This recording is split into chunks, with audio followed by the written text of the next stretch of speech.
Hi friends, welcome back. In thermochemistry, enthalpy plays an important role. So there are different types of enthalpies which can be possible in thermochemistry. In this part, we will discuss about all these types of enthalpy. So let's start our part. In this part, we will be learning about different types of enthalpy which are used in thermochemistry. First important enthalpy, enthalpy of formation. Let's consider an example. Hydrogen reacts with oxygen to give water, and the change in enthalpy in the process is actually minus 890.36 kilojoule per mole. So what is this enthalpy, friends? This enthalpy will be enthalpy of formation. So what is enthalpy of formation again? Enthalpy change when 1 mole of a given compound is formed from its element. So here the compound is H2O and the elements are hydrogen and oxygen, and the enthalpy released or the energy released is actually, this is actually the exothermic process, right? And this enthalpy change is negative, which we already discussed, right? And this enthalpy is enthalpy of formation. Next important enthalpy, enthalpy of combustion. So what is enthalpy of combustion, friends? Enthalpy change when 1 mole of a substance is burnt in oxygen. So here 1 mole of methane is burnt in oxygen to give carbon dioxide, and the enthalpy change is nothing but this is enthalpy of combustion. Here the enthalpy of combustion is minus 890.36 kilojoule per mole. Remember friends, we are dealing with 1 mole of substance. Here also in the above statement also we are dealing with 1 mole of a given compound, right? Next important enthalpy, enthalpy of hydrogen. Sorry friends, it's enthalpy of hydration. So what is enthalpy of hydration, friends?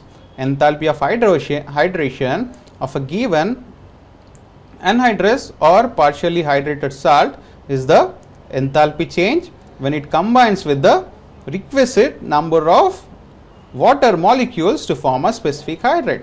So let's consider an example here. So here copper sulfate is reacting with water, or else you can say that copper sulfate is getting hydrated to give CuSO4 and 5H2O.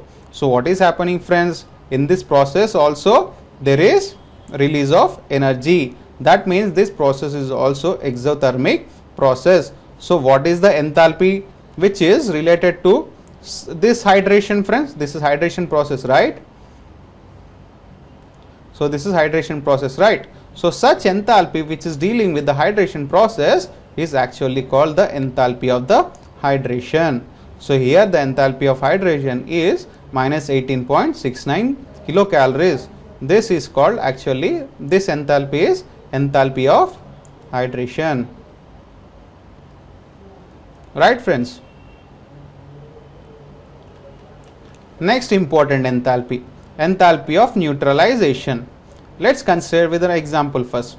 What is neutralization, friends? Neutralization is nothing but when acids reacts with bases, right? They neutralize, and sometimes there is energy released in such neutralization process. Such energy is, or such enthalpy is nothing but enthalpy of neutralization. So enthalpy changes when one equivalent of acid is neutralized by one equivalent of base and vice versa in a dilute solution. So this is constant, and remember friends, the value of enthalpy is minus 13.7 kilocalories, right? So you need minus 13.7 kilocalories for neutralization of any strong acid by base, right? Since in dilute solutions, friend, this is an important point, right? Since in dilute solutions they completely dissociate into ions. So let's consider an example. H plus reacts with OH minus to give H2O liquid, and the delta H, which is the enthalpy of neutralization, is minus 13.7 kilocalories. So this is important point, friends, right? The important point is what happens if we have weak acids and weak bases, right? They will be also dealing with enthalpy of neutralization, and the heat of neutralization is different compared to this heat of neutralization. Why? Because they are not dissociated completely, right? And if it is not dissociated completely, during dissociation some heat is observed, right friends? Are you getting? If they are not dissociated completely, during dissociation some heat is observed, so the total heat evolved during neutralization will be less.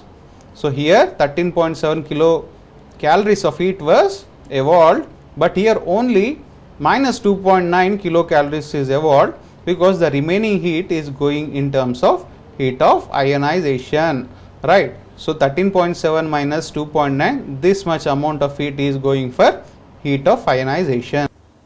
So friends, in this part we have learned different types of enthalpies in thermochemistry. We have learnt about enthalpy of formation, enthalpy of combustion, enthalpy of transition, and some more interesting enthalpies which can be possible in a chemical reaction.